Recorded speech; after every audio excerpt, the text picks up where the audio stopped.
So I wanted to share some of the news that is kind of being circulated around the internet, and it's that MicroStrategy may have to pause Bitcoin purchasing in January due to blackout rumors. What's going on, guys? It's Ricky with TechBit Solutions, and this is what we know so far. So MicroStrategy may pause Bitcoin buys amid blackout rumors. So MicroStrategy might halt Bitcoin purchases in January due to rumored blackout restrictions on shares or debt issuance, sparking investors' concerns. I'm sure a lot of you guys have heard the news. MSTR was in a very bullish run from lows of $100 to highs of $548.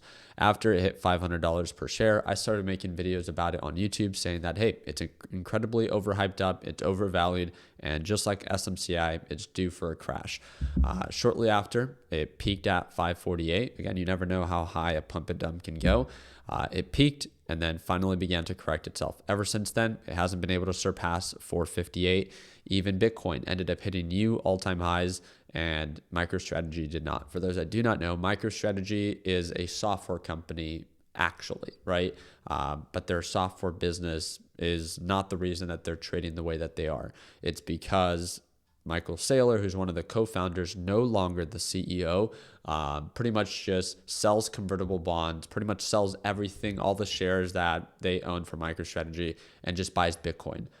I kid you not. That's literally his approach. It's his innovative way to start this company. So he views himself as like a what do you call himself? Like an index for Bitcoin, which again, it's absolutely insane because if all you want to do is buy Bitcoin, then you can just buy Bitcoin, the asset itself. But this thing is trading at a nearly $90 billion market cap. At one point, it was $100 billion. And the crazy part about this is that even right now, and it's purchased more recently, but it owns about $46 billion worth of Bitcoin. So it is trading at 2 times of what they own now of Bitcoin at all-time highs, which is just a crazy thing to think about. It reminds me of the whole FTX thing all over again, where companies that are crypto related become incredibly over-leveraged. And guess what? Just like many MicroStrategy traders probably last week, they got margin called, right? Because they are down so much on their position. I can promise you, right, that so many MicroStrategy investors that purchased that $400 to $500 per share do not like this downturn, and it's because the pump is finally taking a dump. So we're going back to retest. Old support that used to be right around 370 is possibly now acting as a new resistance. I want to see what happens next week. If it blows right through that resistance, then again, we could possibly see MicroStrategy back up at 450 per share. We have to be open-minded to that, right? But if we do get rejected here, then that would confirm that the old support is now a new resistance and that we could head back to, make lower lows. And if Bitcoin continues to sell off, then so will MicroStrategy. The thing that I love about this setup now is that anytime Bitcoin sells off, MicroStrategy crashes. But anytime Bitcoin rallies, MicroStrategy barely goes up. It's just like, it's just showing that the hype is finally beginning to fade. And according to venture capitalist executive chairman Michael Saylor, faces restrictions in January that could prevent him from issuing convertible debt to finance additional Bitcoin purchases. For those that do not know, that's exactly how he's raising capital. He offers convertible debt to be able to borrow money at 0% interest from his investors. Just think about that. That's why they call him or call this whole approach a Ponzi scheme. And it's because all he does is borrow against his investors to purchase more Bitcoin. Imagine being such an idiot that you're willing to invest into someone to just use your money to buy Bitcoin. Why wouldn't you just buy Bitcoin yourself if it's such a valuable asset at all-time highs? Don't get me wrong. In the short term, yes, Bitcoin can continue to go up. But we all know, looking back at history, Bitcoin always crashes 50%. It's not an if it will crash 50%. Every single time that Bitcoin has corrected itself, it's been at least 50%.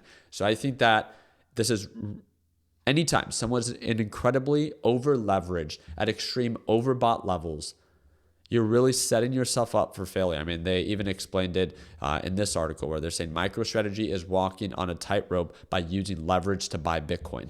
This only works during a bull run. As soon as a bear run begins to present itself, then again, you become overly leveraged.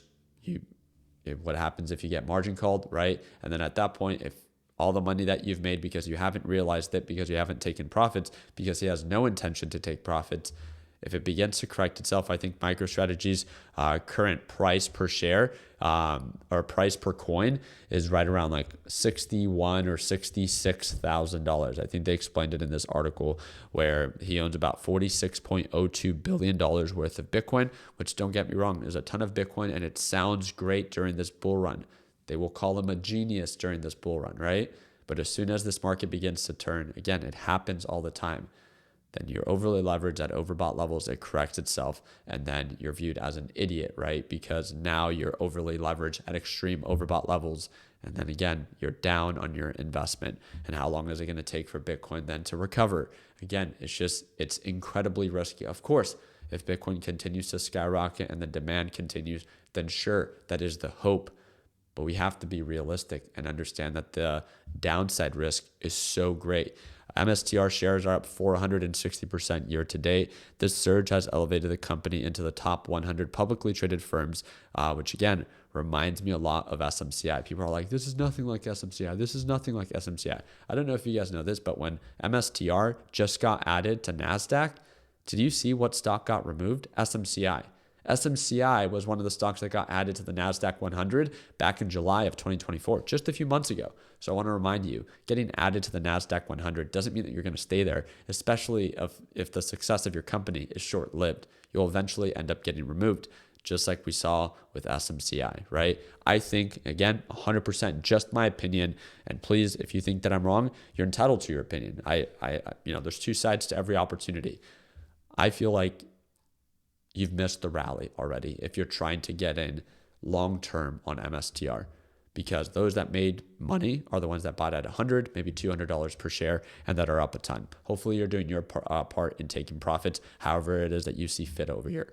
You can see that the hype is beginning to fade. Trading activity is beginning to slow down. You can see that when Bitcoin rises, MSTR does not rise as much. There's discrepancies there. It used to be the other way. When Bitcoin would rise a little bit, MSTR would skyrocket even more. But the hype is no longer there. It's fading. Again, it's sinking through the cracks. I just want to present this to you so you are not surprised if MSTR does begin to make lower lows and lower highs.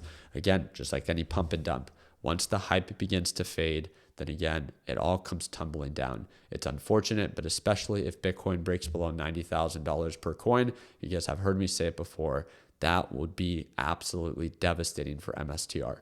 We'll break below 300 and possibly go to sub $200 per share. So very excited to follow up. Just wanted to keep you guys up to date with the news. Just like I made the news when MSTR got added to the NASDAQ 100, that was viewed as positive news.